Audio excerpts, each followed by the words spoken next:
Баршаңызға сәлем достар, менің арнама қош келдіңіздер. Бүгін сіздерге небәрі 15 минутта дайын болатын сондай дәмді құймақтардың рецептісін ұсынатын боламын. Менімен бірге видеоны соңына дейін көріңіздер. Ыдысымызға 1 стакан жылы айранымызды құямыз және жарты шай қасық ас содасын қосып, жақсылап араластырамыз. Осындай реакция жүреді, 5 минутқа бөлме температурасында қалдырамыз. Содан кейін 2 жұмыртқамызды, 3 ас қасық секерімізді, егер тәтті болғанын қаласаңыздар, 5 ас қасыққа дейін қосуға болады. Жақсылап араластырамыз. Араласқан массамызға 3 ас қасық сұйық майымызды құямыз. Електен өткізілген ұнымыздың жартысын қосып, жақсылап араластырамыз. Арасында ірткі қалмау керек, осыны ескеріңіздер. Бір келкі араласып болғаннан кейін қайнап тұрған 1 стакан суымыздың жартысын қосамыз, яғни 2 бөліп қосатын боламыз. Қайнаған суды құйған кезде бірден араластыру керек. Екінші бөлігін салып, тағы да жақсылап араластырамыз. Және қалған қайнаған суымызды құямыз. Міндетті түрде суымыз қайнап тұрған болу керек. Осындай сұйықтық дайын болады. Қызып тұрған табамызға құйып, пісіріп алатын боламыз. Табаны майлаудың қажеті жоқ.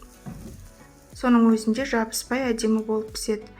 Піскендігін сіз бетіндегі тесіктерден байқасаңыздар болады, құрғап тұрады.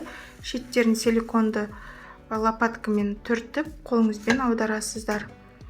Бірінші рет пісіріп жатқан кезде жыртылып, немесе шеттері тегіс болмай шығуы мүмкін, бірақ та қолыңыз үйренгендіктен үйреніп кетесіздер. Қалғандары да өте әдемі жыртылмай пісіп шығатын болады.